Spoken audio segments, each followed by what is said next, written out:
पिछली क्लास में हम ये पढ़ चुके हैं कि देश की जो सरकार है उसके अंतर्गत संविधान को कितने भागों में बांटा गया है और आगे उनको कितने भागों में बांटा गया है, उनके अंतर्गत कौन कौन से कार्य आते हैं, ये सब हमने पिछली क्लास में पढ़ा है। और अब हम पढ़ेंगे संविधान के कार्य, भारत में संवैधानिक विकास, जो देश के ऊपर ब्रिटिश जो विदेशी आक्रमण हुआ था वो कैसे हुआ, हम जो भारत जो देश है वो इन सब का कैसे शिकार हुआ और यहाँ पर किन किन वीरों ने कौन से सन के अंतर्गत इन सब का विरोध किया और हमें स्वतंत्रता दिलाई। तो प्लीज़ चैनल को सब्सक्राइब करें, वीडियो को लाइक करें एंड ज़्यादा से ज़्यादा शेयर करें।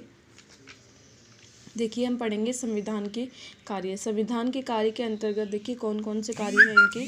संविधान सरकार के उद्देश्यों को स्पष्ट करना, इसका जो फर्स्ट कार्य है वो क्या है, जो सरकार का जो उद्देश्य है। देखिए सरकार बिना उद्देश्य के कोई भी नियम या कानून नहीं बनाती है, इसलिए जो सरकार का कोई भी जो उसने कानून बनाया है उसका जो उद्देश्य है उसको क्या करना है, स्पष्ट करना है, समझाना है। प्रशासनिक ढांचे को निश्चित करना, जो सेकंड पॉइंट है वो क्या है, प्रशासनिक जो ढांचा है उसको निश्चित करना। और थर्ड है यहाँ का नागरिकों के अधिकार और स्वतंत्रताओं की रक्षा करना, जो नागरिकों को अधिकार दिया गया है और उनकी जो स्वतंत्रता है उनकी क्या करना है, रक्षा करना है। राज्य में वैचारिक आधार और संस्थाओं को विविधता प्रदान करना, भविष्य की दृष्टि से आदर्श प्रशासनिक ढांचे का निर्माण करना। अब देखिए आगे है भारत में संवैधानिक विकास। अब इसके अंतर्गत हम सब कुछ पढ़ेंगे, जो भी बेस है हमारा वो यहाँ से स्टार्ट है, आगे इसका लेवल अप हो जाएगा। तो आगे हम इनके जो अनुच्छेद है उन सब के बारे में स्टडी करेंगे। देखिए आजकल प्रतिनिध्यात्मक लोकतंत्र का युग है। यहाँ जनता वयस्क मताधिकार के द्वारा अपने प्रतिनिधियों का चुनाव करती हैं। देखिए यहाँ पर बात आई है लोकतंत्र की, तो सबसे पहले लोकतंत्र क्या है। लोकतंत्र है जनता के द्वारा जनता के लिए किया गया शासन, क्या है, लोकतंत्र है। तो इसमें क्या है कि आजकल प्रतिनिध्यात्मक लोकतंत्र का युग है, मतलब कोई भी जो फैसला है वो लोकतंत्र के हिसाब से जनता अपना स्वयं लेती है, जहां जनता वयस्क मताधिकार के द्वारा अपने प्रतिनिधियों का चुनाव करती है और वे प्रतिनिधि शासन का कार्य करते हैं। अब जिनका चुनाव करेंगी वो प्रतिनिधि आगे शासन में कार्य करेंगे, कार्यरत होंगे। जैसे भारत, संयुक्त राज्य अमेरिका आदि का संविधान अलिखित व विकसित माना जाता है। भारत अपने प्राचीन गौरवपूर्ण एवं प्रेरक अतीत के बाद मध्यकाल से ही, मतलब कि पहले का जो काल था भारत का वो तो एक गौरवपूर्ण है, वो सबको पता है, लेकिन जो मध्यकाल जो भारत का रहा उसके अंदर ये किसका शिकार हुए, विदेशी आक्रमणों का शिकार हुए। ईस्ट इंडिया कंपनी सबसे पहले कौन सी आई थी, ईस्ट इंडिया कंपनी, जो कि कौन से सन में आई थी, 1600 ईस्वी में। देखिए ईस्ट इंडिया कंपनी कौन से सन में आई थी, 1600 ईस्वी में। व्यापार के लिए निर्मित हुई थी। ये किस चीज़ के लिए यहाँ पे भारत में आई थी, ये आई तो थी व्यापार के मत से, लेकिन धीरे धीरे वह भारत की राजनीतिक मामलों में हस्तक्षेप करने लगी। सन 1757 ईस्वी में प्लासी के युद्ध और 1764 के बक्सर के युद्ध के पश्चात भारत का बड़ा भाग इस कंपनी के अधीन हो गया। देखिए हम आगे जो भी भारत में जो युद्ध हुए थे उन सब की चर्चा करेंगे। अभी हम शॉर्ट में बता रहे हैं कि 1757 ईस्वी में प्लासी के युद्ध और 1764 के बक्सर युद्ध के पश्चात भारत का जो बड़ा भाग है वो ईस्ट इंडिया कंपनी के हवाले हो गया था। तब भारत में धीरे धीरे राजनीतिक जागरण होने लगा। क्या होने लगा, राजनीतिक जागरण होने लगा, जिसकी प्रेरणा अब इसके अंदर किन किन ने जो जन जागरण किया है उनके बारे में हम पढ़ रहे हैं कि स्वामी दयानंद सरस्वती, स्वामी विवेकानंद, महर्षि अरविंद, वीर सावरकर, बाल गंगाधर तिलक आदि ने दी थी। इन सब की प्रेरणा जो राजनीतिक जागरण है इनकी प्रेरणा किस किसने दी है, स्वामी दयानंद सरस्वती ने, स्वामी विवेकानंद, महर्षि अरविंद, वीर सावरकर, बाल गंगाधर तिलक आदि ने दी। संविधान निर्माण की मांग स्वतंत्रता की मांग के साथ अभिन्न रूप से जुड़ चुकी थी। अब देखिए संविधान निर्माण की मांग है वह स्वतंत्रता की मांग से अपने आप ही जुड़ेगी, क्योंकि हमें जब संविधान मिलेगा, जब हमें लोकतंत्र मिलेगा तो हम एक तरह से स्वतंत्र हो जाएंगे। तो ये जो मांग है ये इसके साथ जोड़ दी गई। सन 1922 में महात्मा गांधी ने संविधान निर्माण की मांग प्रस्तुत की। अब देखिए संविधान जो निर्माण है इसकी मांग किसने प्रस्तुत की थी? महात्मा गांधी ने। कौन से सन में? 1922 में। 1925 ईस्वी में एक सर्वदलीय सम्मेलन हुआ जिसमें संविधान निर्माण से संबंधित प्रस्ताव पारित हुआ। सन 1939 ये 39 में क्या हुआ था? द्वितीय विश्व युद्ध का प्रारंभ हुआ था। तो देखिए सन 1937 द्वितीय विश्व युद्ध का प्रारंभ हुआ। तब ब्रिटिश सरकार को युद्ध में भारतीय सहायता की तीव्र आवश्यकता थी। अब देखिए ये हमें संविधान निर्माण में मदद करेंगे, परंतु वो किस लिए? उनमें भी इनका एक लालच छुपा था, क्योंकि इनको द्वितीय जो विश्व युद्ध था उसके अंदर भारतीयों की सहायता की आवश्यकता थी। इसीलिए 1940 ईस्वी को अगस्त प्रस्ताव, ये एक प्रस्ताव है, अगस्त प्रस्ताव में पहली बार अंग्रेजों ने भारतीयों के संविधान निर्माण की मांग को स्वीकार किया था। जैसे मैंने आपको बताया था, इन्होंने इस मांग को स्वीकार किस लिए किया? एक लालच के कारण, और वो लालच क्या था कि इनको द्वितीय विश्व युद्ध में भारत की सहायता चाहिए थी। जुलाई 1945 में इंग्लैंड में लेबर पार्टी की नई सरकार सत्ता में आई, जिसने भारत को स्वतंत्र करने एवं संविधान निर्माण के संकेत दिए। देखिए जुलाई जो 1945 है उनमें इंग्लैंड में, ये जो कहाँ पे हुई थी? इंग्लैंड में हुई थी। और ये जो लेबर पार्टी है इसकी नई सरकार सत्ता में आई थी, जिसने भारत को स्वतंत्र एवं संविधान निर्माण के संकेत दिए थे। अब हमसे ये पूछ सकते हैं कि भारत को स्वतंत्र करने एवं संविधान निर्माण के संकेत कहाँ पे मिले, कौन सी सन में मिले, कौन सी पार्टी के द्वारा मिले? तो हम इसके अंदर ये बता सकते हैं कि भाई जुलाई 1945 है, उसमें इंग्लैंड में लेबर पार्टी की नई सरकार सत्ता में आई, जिसने भारत को स्वतंत्रता करने एवं संविधान निर्माण के संकेत दिए। मार्च 1946 में सरकार ने एक 3 सदस्यीय आयोग भारत भेजा था, जिसे कैबिनेट मिशन कहती है। ये पूछ सकते हैं कि भारत सरकार ने एक 3 दिवसीय सदस्यीय आयोग, देखिए सरकार ने एक 3 दिवसीय आयोग भारत भेजा था, जिसे कैबिनेट कहा जाता है। वह कौन सी सन में भेजा? या फिर ऐसे भी पूछ सकते हैं कि मार्च 1946 के अंतर्गत सरकार ने एक 3 दिवसीय सदस्यीय आयोग भारत भेजा था, जिसे किस नाम से जाना जाता है? तो उसका आंसर होगा कैबिनेट मिशन।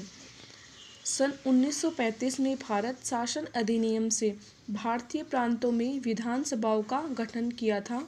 संविधान सभा की कुल सदस्य संख्या 389 निर्धारित की गई है। देखिए अब हम यहाँ पे किस चीज़ के बारे में बात कर रहे हैं? अब हम बात कर रहे हैं आगे कि कितने सदस्य रखे गए और आगे जाके ये सदस्य कितने बढ़े या कम हुए, उन सब की बात की गई है। तो देखिए संविधान सभा की कुल सदस्य संख्या 389 निर्धारित की गई, जिनमें से 296 296 ब्रिटिश भारत से व 93 सदस्य देशी रियासतों से लिए जाने थे। जुलाई 1946 को संविधान सभा के 296 स्थानों के लिए चुनाव हुए। कितने स्थानों के लिए हुए? 296 स्थानों के लिए चुनाव हुए, जिसमें कांग्रेस को 208वां स्थान प्राप्त हुए। अब देखिए इसमें इसके अंतर्गत कांग्रेस को कितने स्थान प्राप्त हुए? कांग्रेस को 208, जबकि मुस्लिम लीग को केवल 73 स्थान हासिल हुए।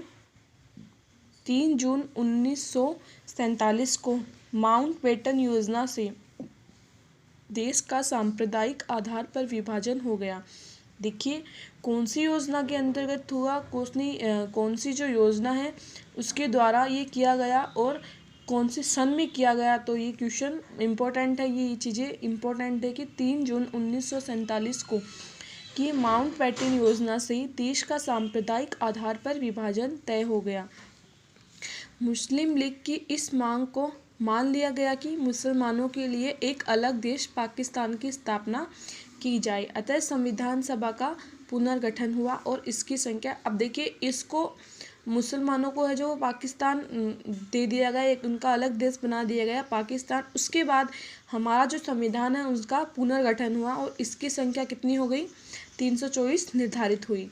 अंतिम रूप में 284 सदस्यों ने भारतीय संविधान पर हस्ताक्षर किए। कि अंतिम रूप में कितने सदस्यों ने हस्ताक्षर किए थे? 284। हैदराबाद।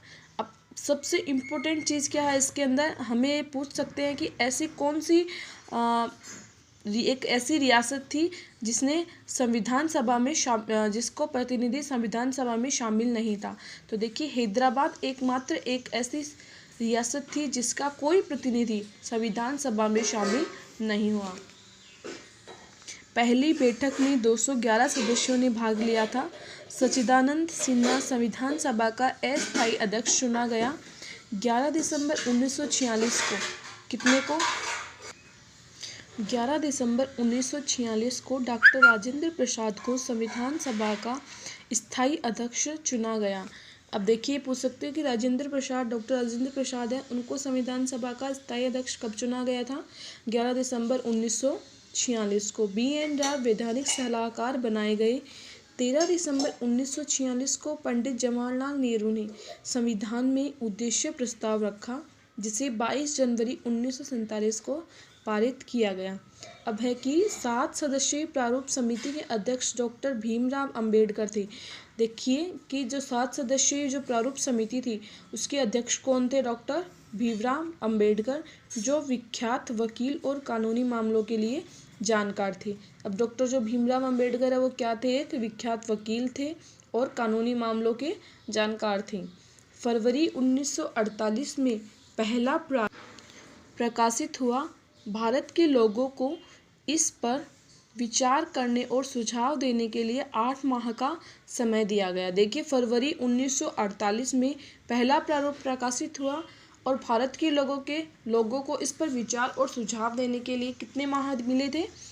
8 माह का समय दिया गया। उन सुझावों को संशोधन के अनुरूप प्रारूप बनाकर नवंबर 1948 को संविधान सभा के समक्ष प्रस्तुत कर दिए।